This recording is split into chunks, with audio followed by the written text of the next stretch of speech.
and is a researcher at the Bazaar Foundation. His book, Things as They Are, Nafs al-Amr and Metaphysical Foundations of Objectivity, is a second publication in the classical history of the sciences of the published last year. As usual, we will be prioritising in-person questions, but with any time remaining, please feel free to submit anonymous questions using the slide link on the WhatsApp groups. And In Sha Allah, we will break from Maghrib at about 6:15. So without further ado, I will hand over to Sidi Hasan. Thank you very much.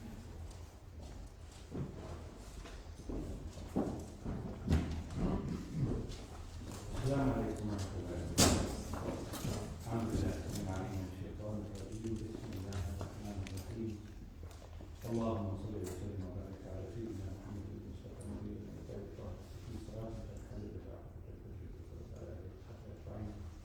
اللهم صل وسلم وبارك على سيدنا على سيدنا مولانا محمد نور الأنوار الفائضة من بحور عظمة الذات المتحقق في عالم البطون والظهور بمعاني الأسماء والصفات، فهو أول حامل ومتعبد بأنواع العبادات والقربات، والممد في عالم الأرواح والأشباح من الموجودات، وعلى آله وأصحابه صلاة تكشف لنا النقاب عن وجه الكريم في المراتب والحضارات، وتعرفنا بك وبه في جميع المراتب والحضارات، والطفنا يا مولانا بجاهك في الحركات السكنات واللحظات والخطرات، والطفنا يا مولانا بجاهك في الحركات السكنات واللحظات والخطرات، والطفنا يا مولانا بجاهك في الحركات السكنات واللحظات والخطرات. سبحان ربك رب العزة عما يصفون والسلام على المرسلين والحمد لله رب العالمين. So we are gathered here today to discuss any questions which might have arisen out of the course that you, some of you at least, have taken on Islamic foundations on Aqidah, and I'm hoping you have some questions, otherwise I'm going to have to make up something to say. But I should probably frame the issue a little bit more before we start questions, perhaps very briefly, just by saying that Islam and modernity is not just another topic in the Aqidah course. Islam and modernity more specifically, represents an obstacle and a difficulty before or threatening the pure possibility that we can have an Aqidah in the first place. That's why it's a much more urgent issue. So I'm not just going to run through the problem of evil and then I knock that down and say, that's done. Evolution, knock that down, that's done. Quantum physics, how that's supposed to judge, that's job done there. Existence of God, I tell you the traditional arguments, and then we'll go home. Because this is about a mindset, it's about a deep set of assumptions which are transmitted to us through the educational system, through mass media, through a whole set, without wanting to sound conspiratorial, but of apparatuses which are these kind of delivery mechanisms for ideas which actually make it very difficult for the modern mind to accept a traditional aqidah in the manner that traditionally it was supposed to be accepted, and then accepted becomes a problematic word. That's more of a modern way of looking at it. I am a believer in this or that.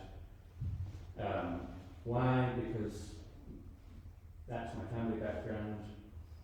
It seems right to me. It works for my lifestyle. Intuitively, it seems right. So I have a pretty good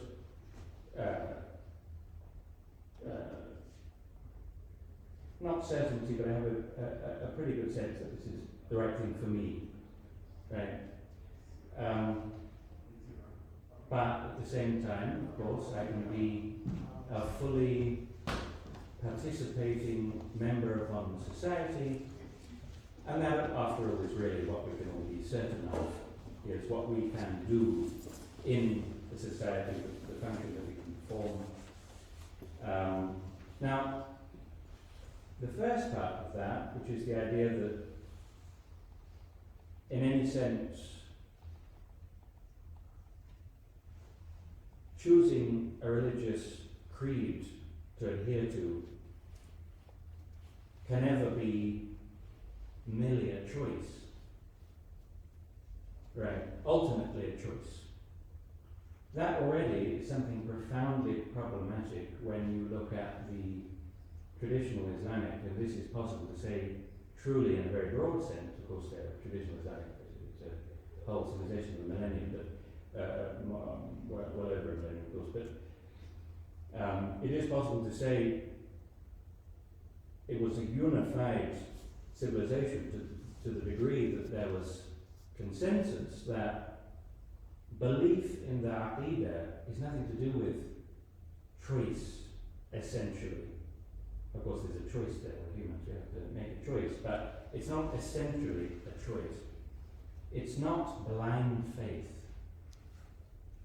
And it's not really even faith at all, depending on how you define faith. In fact, assent, which is the English word, the direct translation of tasdeeq, assent, which is what is required of us in Aqidah,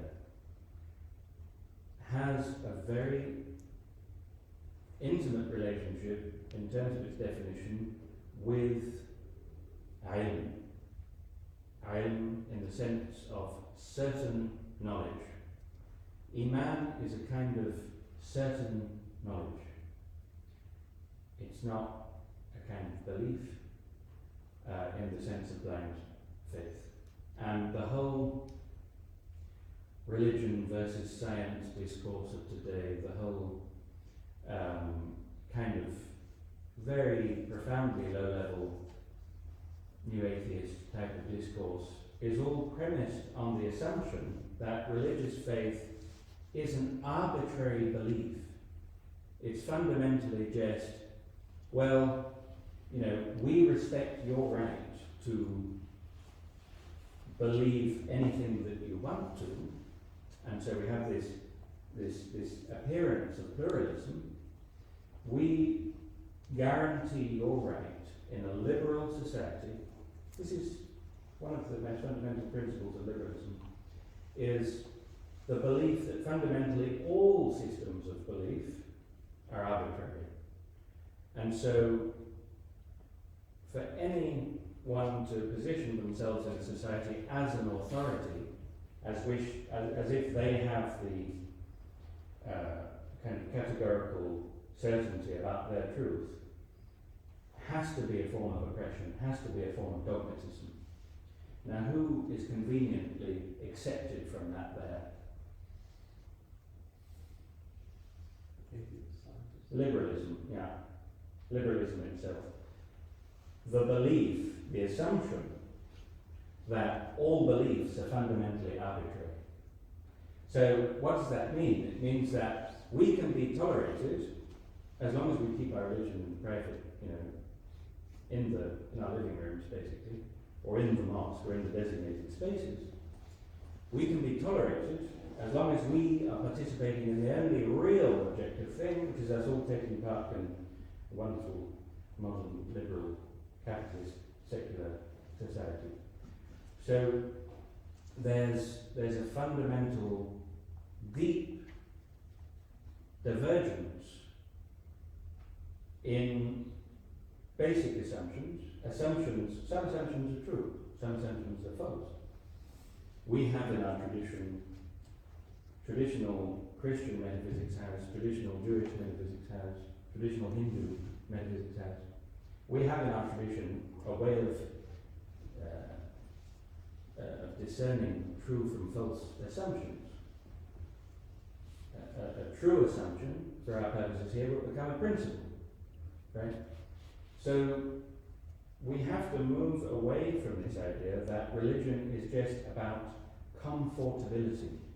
What the aqidah that you choose, the creed that you choose, is ultimately just a lifestyle choice. So it has some sort of therapeutic value, it has some sort of value in bolstering your identity. It has some sort of other value, which is apart from its true intent, which is unveiling, uncovering, describing things as they really are, objective truth. Right? So this is a fundamental obstacle. We are trained to believe that traditional metaphysics, if we even know what that is impossible, old hat, was rendered superfluous and somehow nullified by the scientific revolution of the 17th century, and that the things that were called on to believe in a creed are basically arbitrary beliefs, right? These fundamental assumptions stand in the way of our, if we want to, if we have the desire to understand what that traditional viewpoint really is, what believing in our leader really was, in the manner that it was intended to be by those who wrote the great Aqidah statements, by the great scholars of al-Kalam, what a traditional Muslim in Ottoman Turkey or in the Mughal world or in the Safavid world or whatever it would be, would understand faith to be. Then we need to, in some sense, at least become aware of these assumptions. So, the idea that faith is blind faith, as Bertrand Russell said, you may as well believe that there's a teapot somewhere out in space circling some particular planet, and you can believe that. Now the society will tolerate you and respect you. You can go on being a private citizen, having that teapot cult in your bedroom, as long as you don't hurt anyone, as long as you don't try to cross the ties too much, as long as you don't try to impose this belief on anyone else, then you can be respected, because at base, fundamentally, all beliefs, again, are arbitrary. And so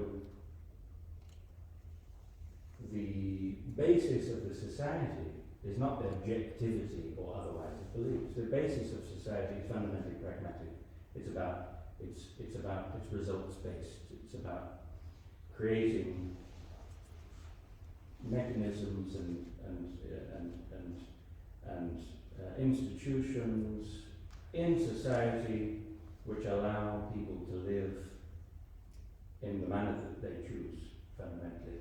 And so I always go back to a very, very memorable statement in Brad Gregory's famous book, The Unintended Reformation, where he says the supreme value of modern societies today is free choice per se, regardless of what is chosen.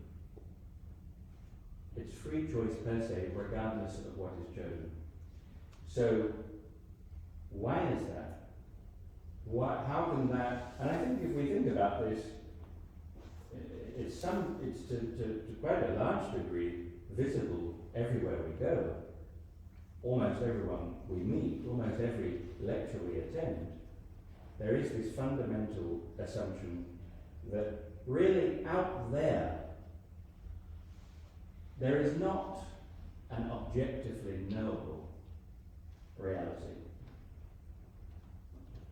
To a large degree, what is out there is what the self-determining individual puts there.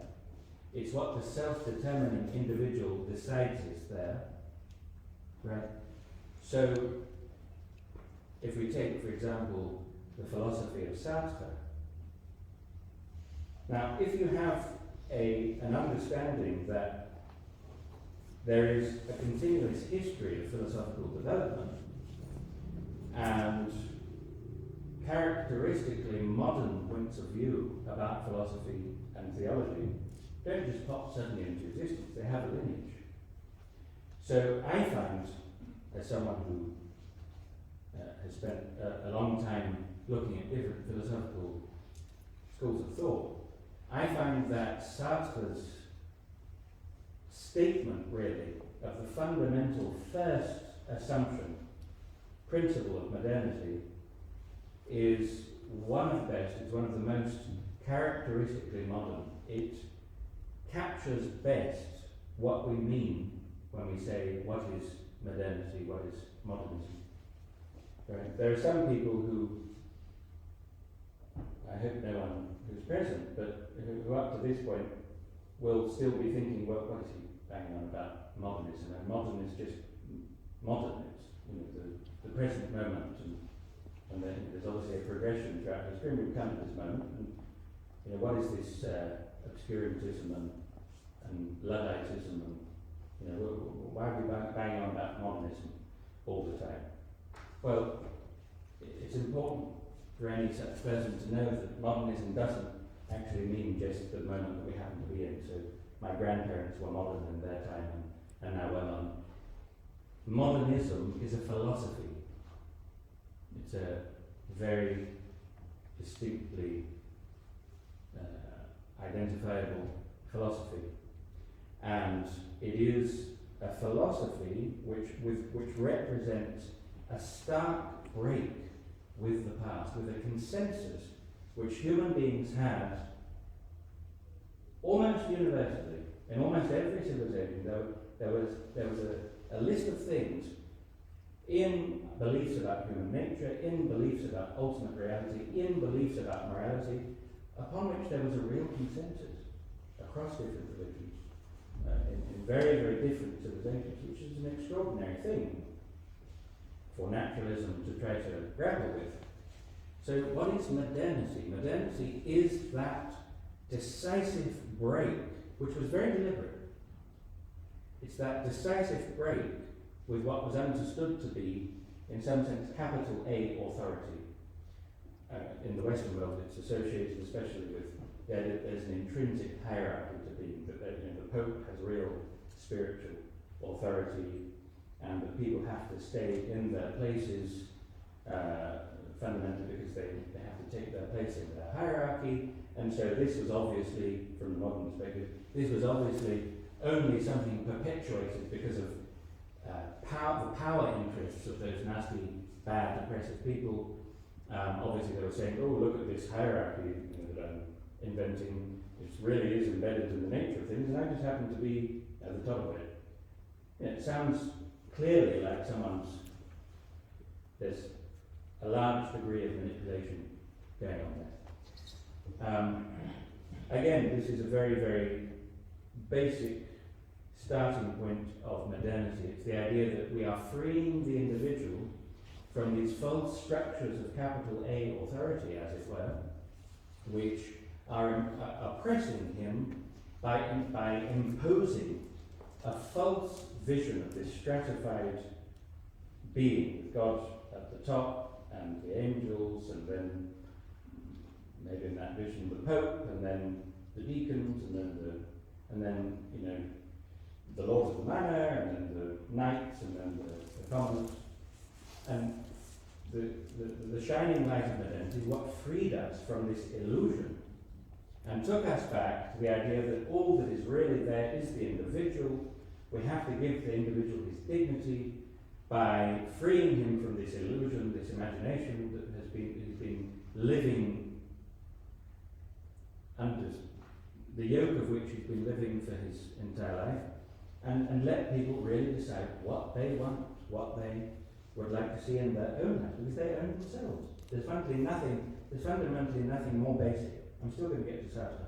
So there's something fundamentally nothing more basic than the human individual will. Now, that sounds absolutely wonderful, and it makes a lot of sense if you believe that it's true. And of course, the medieval world was not perfect. I'm not here to be an apologist of the medieval world. It's not really particularly my interest. But almost the entire picture is false. Do you know that there have been modern studies, and there's unanimity about this, serious unanimity, that show that there was more social mobility in the evil Middle Ages of feudalism than there is now. A lot more. So, that's one little idea which will make you think, oh, hold on, maybe that's not really good. So that hierarchy was not supposed to be a static hierarchy. What that hierarchy was supposed to be was a dynamic hierarchy. We as free agents, we move up and down the hierarchy, right? We move up and down the hierarchy because the hierarchy is as objective as the fact that spirit and intellect are higher than impulse, bodily impulse. That's the basis. It's a very naturally rooted understanding of hierarchy. In fact, if you look at some of the great, even the absolutely papist, pro-Rome philosophers, scholastics of the late Middle Ages, if you look in their writings, like Giles of Rome, for example, you'll find that he doesn't actually think that the Pope is any holier necessarily than a peasant, than a commoner. It's a dynamic hierarchy.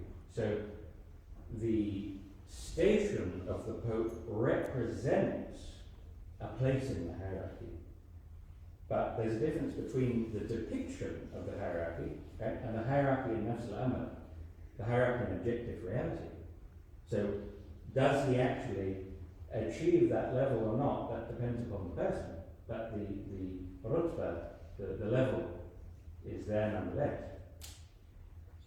And there's an awful lot to be said about hierarchy, but the important thing in understanding modernity is that the idea of dismantling hierarchy in order to free the human individual finally is one of the main ways that it's depicted by modernists today. Go and read any newspaper. It's there over and over and over and over again. And to some degree, it's the way that those who were the progenitors of the philosophy of modernity actually conceived of the matter to themselves. They conceptualized things in that way as well. So what we end up with is, a long time later, is the formulation of Sartre. Again, if you understand philosophical lineages, you don't think Sartre is just some now very unpopular, actually maybe the 20th century's most popular philosopher, but now, the world is a fickle place, now he's completely unpopular. But if you understand philosophical lineages, this is one of the purest and most pristine statements of the essence of modernity. And what is it? Allow what? It doesn't sound very exciting at first, but it's the idea that existence precedes essence. But then it gets very exciting because he says what this means is that there is no human nature. That's just a construct. It's a complete fantasy. All there is in reality is the pure human will in our radical freedom, in his or her radical freedom, which then in every case must create in the unfolding of someone's life their own human nature. And of course, that's not just human nature, they have to create their own morality. There's nothing really there. Right? They have to create their own judgments about what the world is really like. They have to create their own aesthetic judgments because there's nothing really there in reality. All is a construct. And so this, as you can see, works well with modern constructionism, where the idea is that almost nothing that we believe to be natural,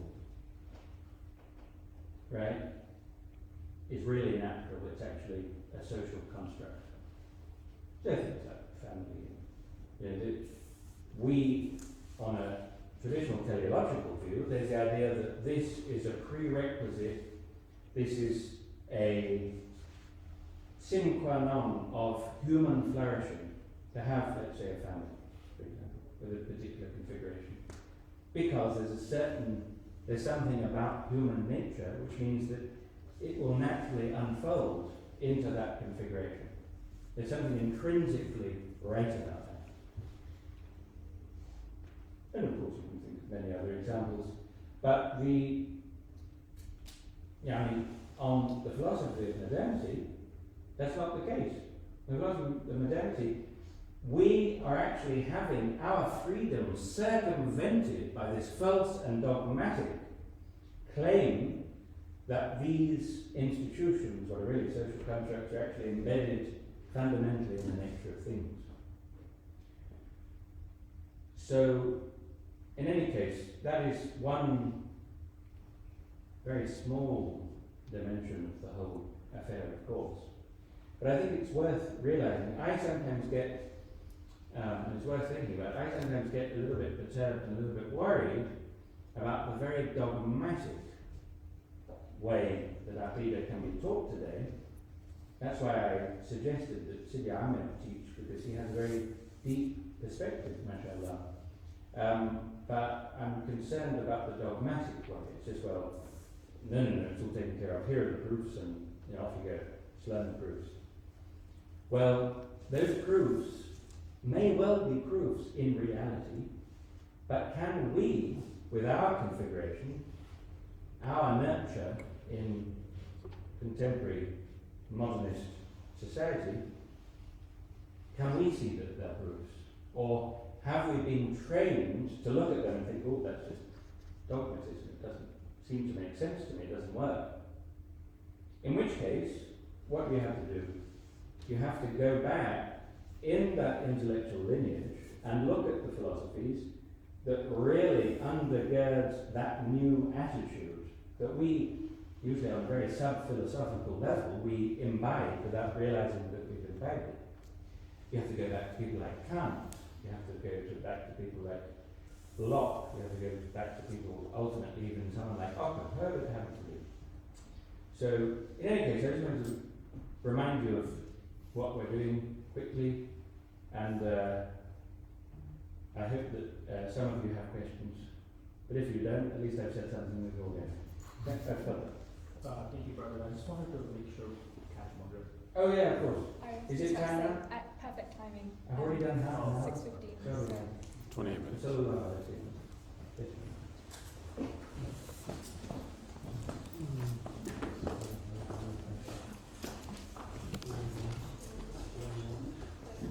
Pause it. Hopefully,